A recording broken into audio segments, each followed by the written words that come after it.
Okay, I'm going to do this video about. I'm probably going to do more videos going more in a little bit more into depth. But this is going to be basically some things that if you're a young player, you're probably going to need. There's no probably to you're going to really need to be any good at what you're doing.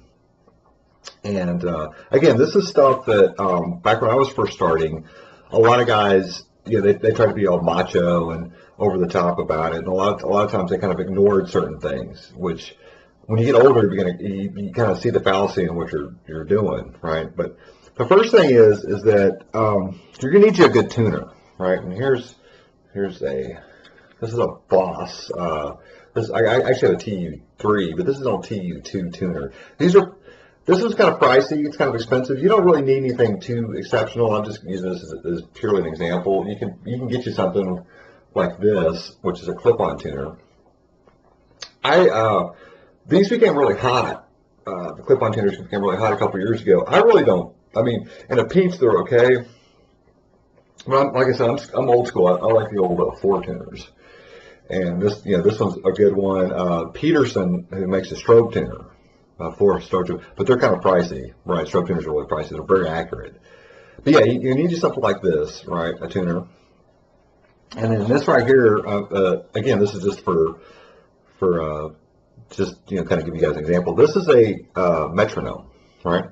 Now they actually have programs and apps and stuff like that you can use.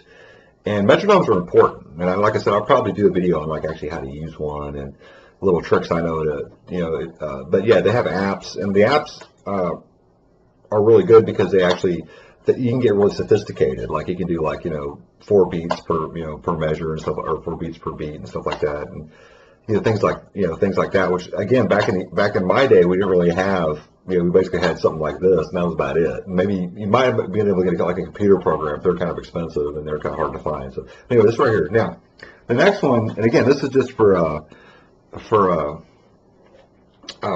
just as an example, you could probably pull this off the internet or something like that, but get you a good book of scales. Okay, this is a Guitar Grimoire. This has been around for a long time. This is the smaller version. If they actually have a bigger version of it, and yeah, this almost all your scales are going to be in here, right? And like I said, I'll probably do a video at some point about scales and little tricks and stuff I've learned. But these are really helpful, and it gives you it teaches you how to kind of navigate the fretboard and stuff like that. Now this last thing, and this is probably the most controversial. And again, there's places you can go to on the internet like Guitar Pro and stuff like that. But it's kind of a big book here. The good old tab book. Yes. Okay, now the reason why, and this particular one I think is probably the best you can get. But again, you can find things that are similar on the internet. This is what they call the Guitar Tab white pages, and this is the play along, right? Now, what that means is that they have the play along series, and I believe Mel Bay does it, but I think a couple different companies do variations of it. But basically, what it is you get this one actually came with a USB drive, but you get a CD or a couple of CDs, and one of the CDs will have the whole band playing a song, guitar and all, and then another one will have just the drums, bass, and just the drums, just the rhythm basically, and you fill in the guitar. It may have some rhythm guitar or whatever. I think those are extremely helpful tools. They're really good helping you learn how to play. Now, tab books, when I first started, here's the thing about tab books. Tab books, how should I say this? Tab books they're not 100%, right? They're kind of like a guide. Some of them are pretty accurate, but some of them aren't, right? And I remember back when I first started, we used to get in these arguments about, whether, this one book that Slayer put out was 100% accurate, or this one that Metallica put out was 100% accurate, or whatever. And the answer is that yes and no. I mean, and the example I love to use is I call it the Black Sabbath syndrome. Iron Man, right? The song Iron Man. I've seen probably about 3 or 4 different ways you can play that song. And there's so many different ways it's been tabbed out over the years that Tony Iommi actually used to write a article for Guitar World back in the day.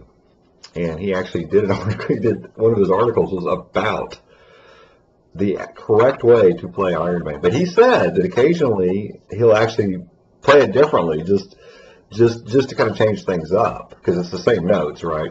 That's the thing you got to understand is that these are guidebooks. They're really a good idea to help you learn. You shouldn't rely on them 100%. You should always remember that you need to learn how to do things by ear and stuff like that. And when you've been playing for a while, you practice a lot, you begin to realize that there's certain patterns in music. And now there's some things that are pretty sophisticated, a lot of your jazz and shredding and stuff like that. You're probably going to need a tab book. But again, that's no guarantee that they've been tabbed accurately, because I've seen a lot of guys call out their own tabs or whatever. But anyway, those objects, and specifically a tab book, is really a good place to start. And I think that when you're first starting out, when I first started out, tab books were like I said, guys would get in arguments over whether it was accurately tabbed or whatever. Well, Slayer signed the front of this book, so it's got to be accurate. Well, yeah, and then one of the things I learned when I got older was that, and this is a very important lesson,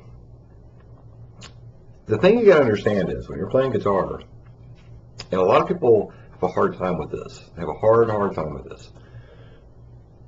You're not Kirk Hammett or Kerry King or Tony Iommi or Joe Satriani or Jimmy. You're not those people. You're not Daryl from Pantera. And it's okay to start out liking a band, but don't try to imitate them. It's okay to learn, Pantera riffs. It's cool, but you're not going to sound like them because you're not him. And back when I was in my 20s, late teens, early 20s, Pantera was like massive, right? That was kind of their heyday.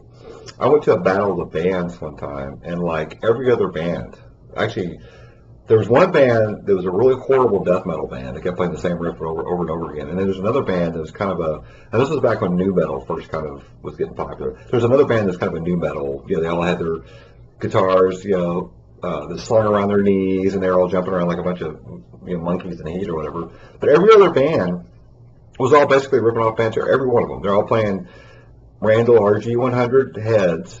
They're all using Dean guitars. The lead singer was wearing like khaki pants. He had a shaved head, and he was jumping around with a flannel shirt on, acting like. All of them were, and it was really sad. Like I said, it's okay to learn. Because back when I was a kid, I was really huge into Metallica. It's okay to learn stuff, but you got to understand you're not them. That's the X factor. You're not them. And any guitar player that's been doing it for a while is going to tell you that. You're not going to sound. You get close. Some guys can get really spot on, but there's still going to be something you're going to be doing that's going to be different. And when you're learning how to play guitar, it's not whether you can sound like somebody else. And get that out of your head. What you're doing is you're trying to get things familiar enough to where you can play in front of a person, a stranger. Maybe he's a musician, maybe or he or she, or maybe they're music fans, or maybe they're just normal people. And you can play a song and like, wow, I know that song, and that's kind of the key to it. It's connecting with somebody, and it's having fun at it and learning new things. It's not.